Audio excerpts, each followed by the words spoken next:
No one saw it coming.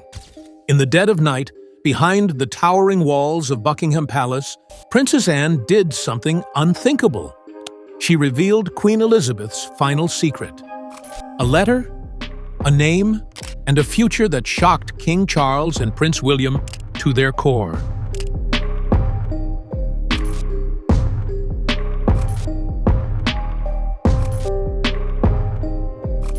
This wasn't about tradition anymore.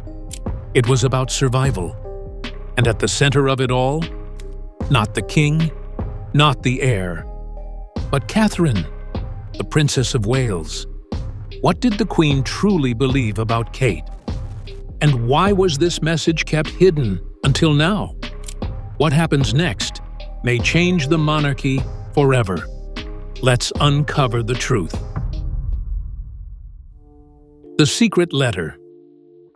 Late one evening, within the quiet halls of Buckingham Palace, Princess Anne sat alone, holding a letter that would soon shake the very foundations of the royal family. The envelope, aged and worn, bore her mother's handwriting, Queen Elizabeth II. It wasn't just any letter, it was the Queen's final message, entrusted solely to Anne. Inside, the Queen had penned her thoughts about the future of the monarchy. Surprisingly, the letter didn't mention King Charles or Prince William. Instead, it highlighted Catherine, the Princess of Wales, as the beacon of hope for the royal family's future. The Queen wrote, "Catherine possesses the grace, strength, and humility that our monarchy needs to thrive in the modern world." Anne, known for her discretion and duty, kept this revelation to herself, understanding the weight it carried. She knew that revealing it would challenge centuries of tradition and potentially alter the line of succession. Yet, she also recognized the importance of her mother's wishes and the need for the monarchy to evolve. This letter wasn't just a personal note, it was a call to action. The Queen saw in Catherine a bridge between the old and the new, someone who could connect with the public while upholding royal values.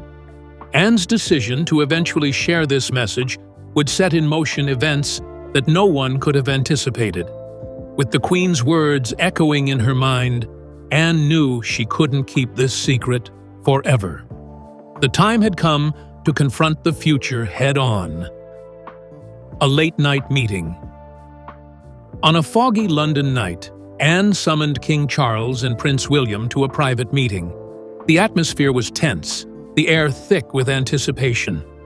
No aides, no advisors, just the three of them in a room steeped in history. Anne placed the letter on the table without a word. Charles picked it up first, his hands trembling slightly. As he read, his face paled. William leaned in, eyes scanning the words repeatedly.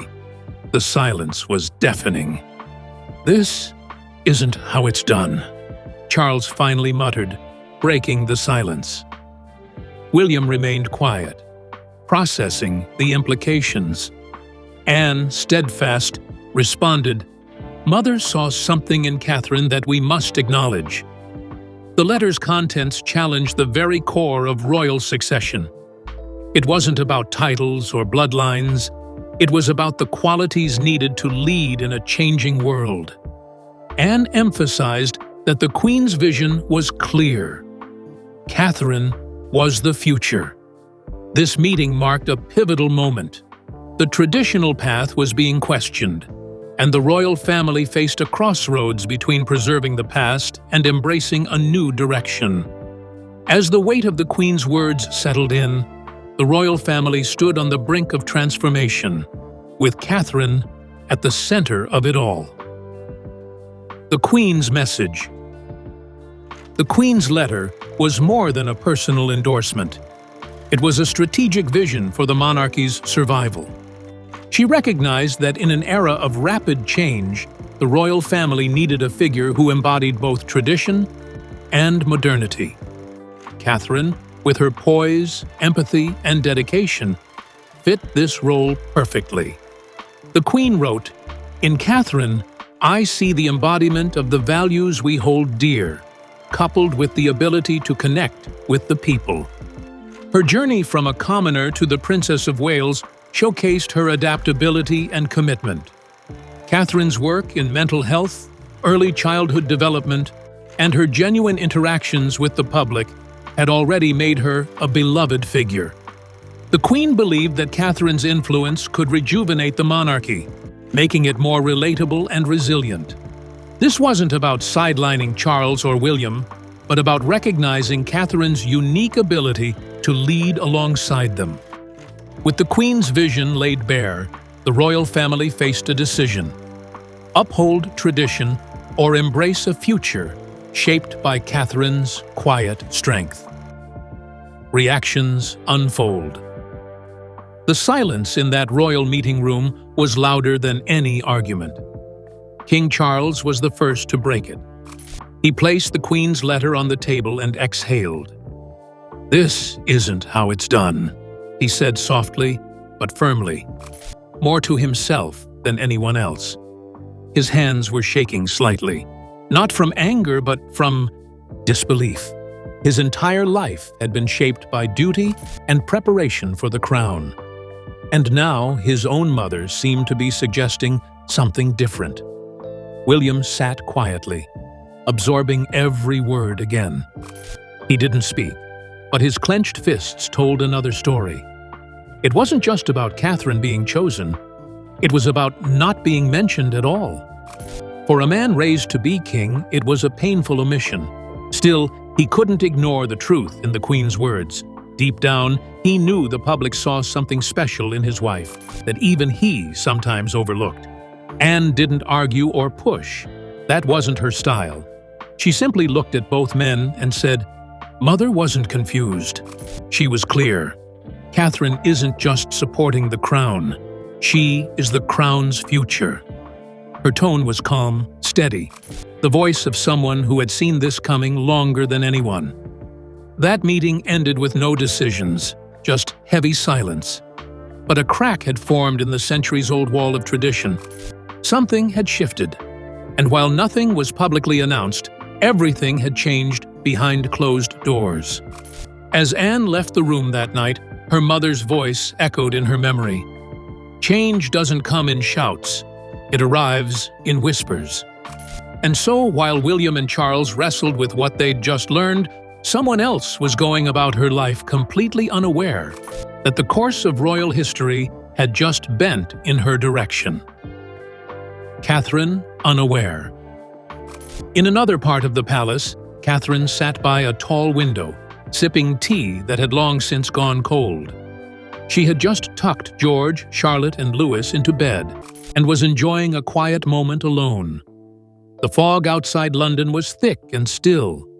She didn't know it, but at that very moment, everything about her future was changing. She felt uneasy, though she couldn't explain why.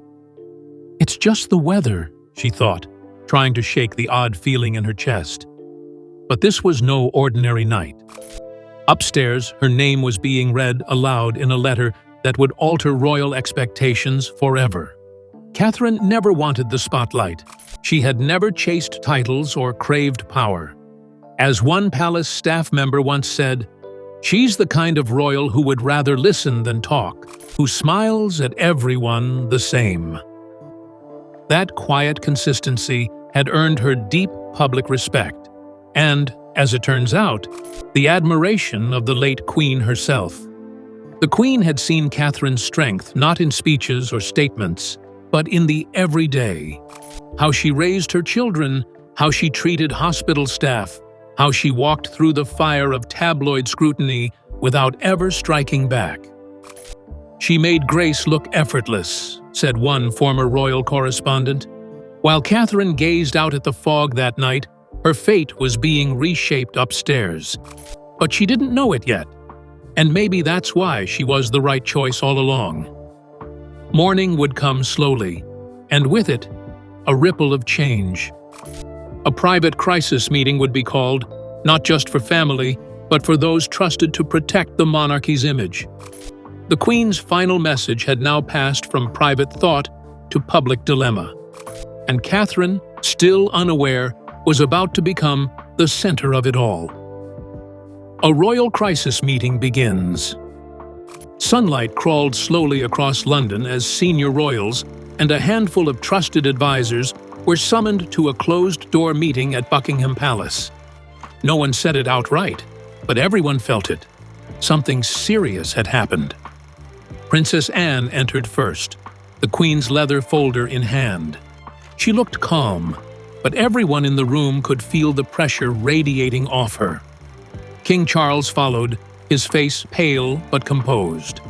Then came William, regal and reserved, but his eyes carried a storm. No media knew what was happening, and no one outside those walls was allowed in.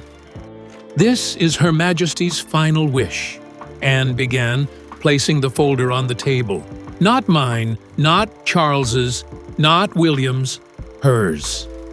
Inside the folder was the Queen's letter, careful, deliberate, and powerful.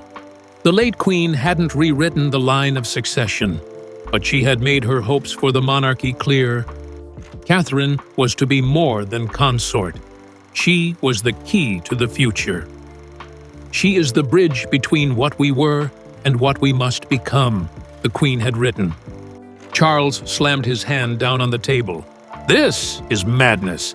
I thought last night was just grief talking," he snapped. But Anne stood her ground.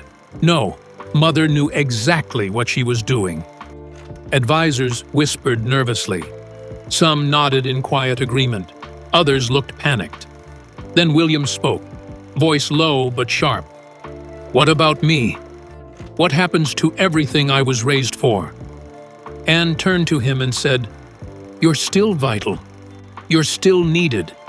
But if we want to survive, we have to evolve." Mother believed Catherine could lead us there. For a few moments, the room was completely still. Not out of peace, but because no one knew what to say. The Queen's letter had cracked something wide open. The monarchy could never go back to the way it was before. While those inside the palace scrambled to understand what this meant, outside the palace gates, everything still looked normal. The public hadn't heard the Queen's final words yet, but soon whispers would start. And when the people found out who their beloved Queen had chosen to lead next, not everyone would agree. What happens to William? For Prince William, the letter changed more than tradition. It shook his very identity. Since birth, he had been raised to one day wear the crown. Every decision, every lesson, every expectation was built on that future. But now, in the quiet weight of his grandmother's final words, he saw a different truth emerging. And it stung. At the crisis meeting, William asked the question no one else dared. "What about me?" It wasn't bitterness. It was heartbreak. Anne understood. She answered with calm honesty, "You were raised for this, but so was she, in her own way. Catherine never asked for power. That's why she's ready for it." It wasn't a rejection of William. It was a recognition of how the world had changed. The problem wasn't William's ability. It was perception. The public adored Catherine's quiet strength, her warmth, and her consistency. Where William had grown more guarded, especially after Harry's departure, Catherine had only grown more relatable. "She makes people feel seen," said a royal biographer. "That's what the crown needs now. Connection, not command." William sat in silence, visibly torn. He loved Catherine deeply, but he also felt the weight of being overshadowed by his own wife and now by his grandmother's vision. Still, deep inside, he knew. Catherine didn't steal this moment. She earned it. The question now was whether he could stand beside her, not in front. As William sat quietly in that room, wrestling with the echoes of the Queen's words, Catherine was still doing what she always did, working, listening, caring. But the world outside was shifting. The whispers were beginning, the questions rising. And it wasn't long before the public started digging into Catherine's past to understand who this woman truly was. Why the Queen chose Kate. When news of the Queen's secret letter began to leak, first in whispers, then in tabloid teasers, public curiosity exploded. Why Catherine? Why not Charles? Or even William? What had the Queen seen that others had missed? The answers weren't found in royal ceremonies. They were hidden in Catherine's life before the palace. She didn't grow up with castles or crowns. She was born in Reading to a former flight attendant and an airline dispatcher. Her mother started a party supply business from their kitchen table. Catherine helped pack boxes, fold flyers, and watched her family build success from the ground up. She came from real life, said one childhood friend. That's why people feel like they know her. As a student, she didn't chase attention. At Marlborough College, she was a quiet leader, earning respect through kindness and hard work. Later at St. Andrews University, she met Prince William, not as a princess-in-waiting, but as a friend. Their love story grew slowly, with ups and downs, but always rooted in trust. When she was called Waity Katie by the press, she didn't lash out. She waited with dignity. Even before becoming a royal, Catherine organized fundraisers and volunteered with children. After marrying William, she continued that legacy, launching early childhood development programs, donating her hair to cancer charities, and speaking openly about mental health. She wasn't loud, she wasn't flashy, but she was constant. The Queen saw all of it. The public didn't just like Catherine, they trusted her. And trust, the Queen believed, was the monarchy's most endangered treasure. It wasn't about blood, one palace aide said. It was about backbone. But as support for Catherine began to grow, so did the pressure. Whispers of favoritism turned into heated debate. Some believed she was the future. Others saw it as betrayal. And all the while, inside Buckingham Palace, the pressure built until the walls themselves seemed to strain under the weight of one question. Could Catherine really carry the crown? Behind the scenes. The days after the Queen's letter leaked felt anything but royal. Inside Buckingham Palace, the atmosphere was tense, uncertain. For a family built on tradition, this kind of shift wasn't just unexpected, it was dangerous. The press circled like hawks, and the advisors? They were split down the middle. Charles tried to maintain control. He held meetings, issued statements, and tried to downplay the letter. No official changes have been made, one aide told the media. But that didn't matter. The Queen's words had already taken root, and behind closed doors, the family knew there was no going back. Palace staff whispered that Charles hadn't slept in days. William had withdrawn, appearing only for official engagements. But Catherine? She kept working. School visits, mental health panels, local charities. She didn't change anything. That was the point. She didn't chase the crown, said one insider. It's chasing her now. And then there was Anne, silent but steadfast. She refused to spin the truth. It wasn't about ambition, she told a trusted friend. It was about survival. For centuries, the monarchy had relied on titles and tradition. But in this new world, it needed trust. And in the Queen's eyes, that trust had a name: Catherine. Outside the palace gates, the public couldn't see the pressure. They saw polished events, perfect photos, business as usual.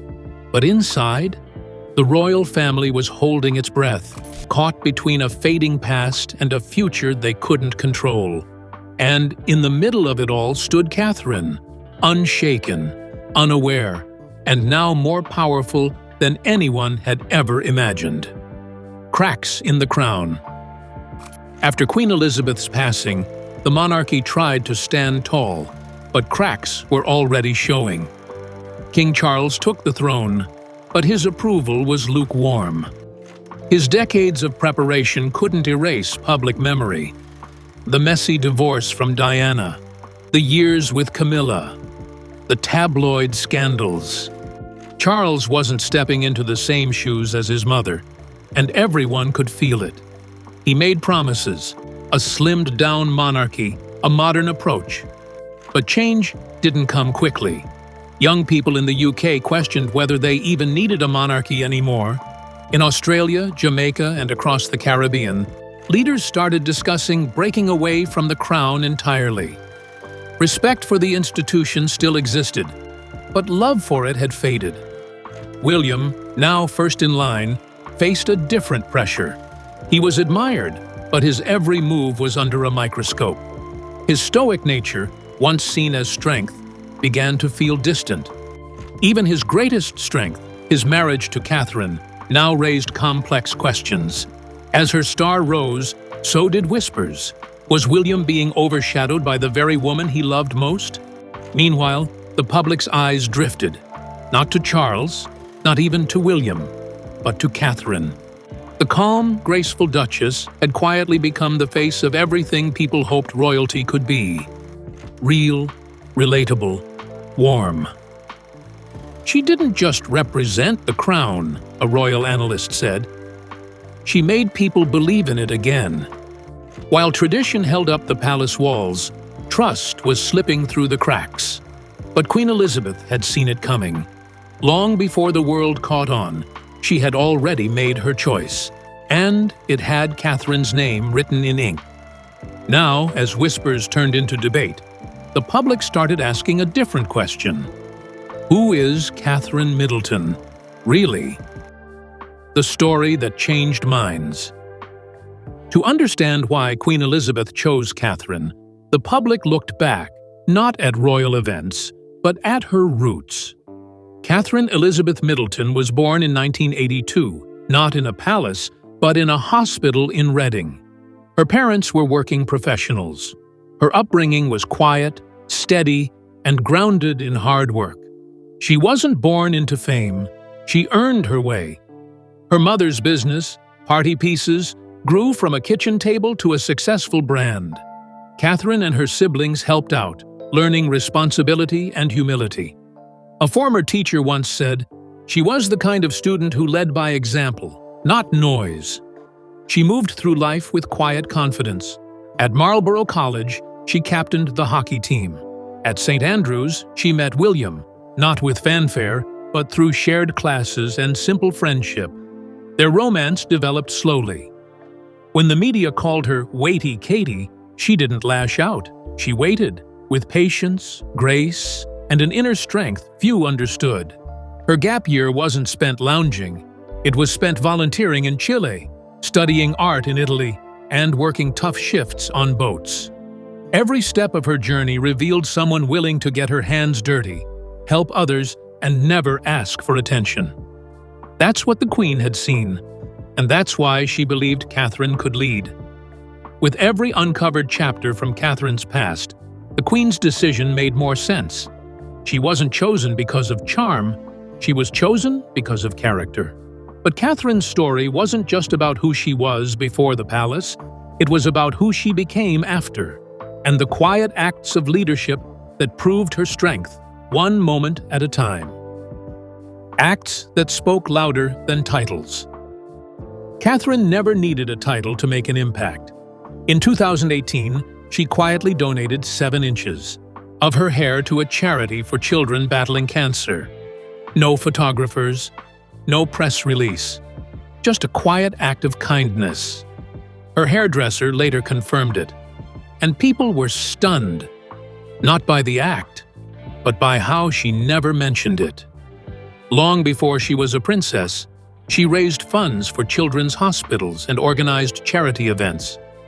One of her earliest fundraisers raised over £100,000 for mental health programs and children's care.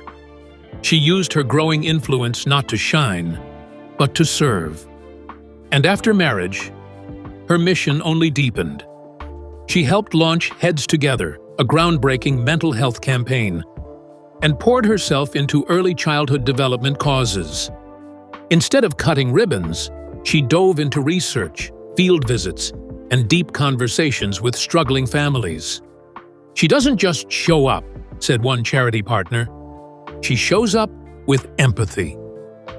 And still, she never looked like she was trying to lead. She was simply doing what needed to be done. And yet, that's exactly what leadership looks like. "She isn't the loudest in the room," a royal aide once said, "but somehow, she's always the one people remember." So when the Queen chose Catherine, it wasn't because of a title. It was because of everything Catherine did when no one was watching. But now the world was watching and waiting. The final decision wasn't made by the Queen. It would come from Catherine herself. And her answer stunned everyone in the room, including her own husband. Catherine's powerful yet gentle reply. After weeks of whispers, meetings, and rising tension, Catherine was finally told the full truth about the Queen's letter. The room was quiet. Charles was there. So was William. All eyes turned to her. What would she say? Would she accept the weight of the crown that her late mother-in-law believed was hers? But Catherine didn't rush. She didn't say yes. She didn't say no. Instead, she said something that stunned both men. "It may be the dream of many to lead the monarchy, but every wife dreams of peace in her family. I need time." The room was silent, not because it was a refusal, but because it was a reminder. Catherine wasn't chasing power. She never had. Her answer wasn't political. It was human. She was thinking not as a royal, but as a mother, a wife, a woman balancing two worlds. Charles looked down, finally understanding the cost of what was being asked. William, sitting next to her, felt a strange mix of awe and fear. He had known her for decades, but in that moment, he saw something new. A strength deeper than tradition. A queen, not by title, but by spirit. And that's what made the Queen's letter so powerful. Not because it changed the rules, but because it recognized someone who never asked for the crown, and yet might wear it better than anyone before her. So now you know, the Queen's final message wasn't a political move. It was a personal truth, one she kept tucked away until her final days, entrusting only Princess Anne to share it when the time was right. And that time has come. Catherine, who never chased power, now stands at the center of a legacy centuries in the making, not by force, not by birthright, but because she earned it. Through quiet dignity, consistent service, and a heart the public believes in. King Charles was stunned. Prince William left speechless. And the world? Still trying to understand, what it all means. Will Catherine accept the burden? Can William stand beside her? Will the monarchy finally evolve or fall under the weight of tradition? One thing is clear. Queen Elizabeth saw something in Catherine that few dared to name. Leadership, hope, and the heart of a future the crown desperately needs. But what do you think? Was the Queen right? Is Catherine the true future of the monarchy? Let us know in the comments. And don't forget to like, subscribe, and hit the bell for more royal revelations. Because this is only the beginning. The crown may not rest where we expected. Stay tuned.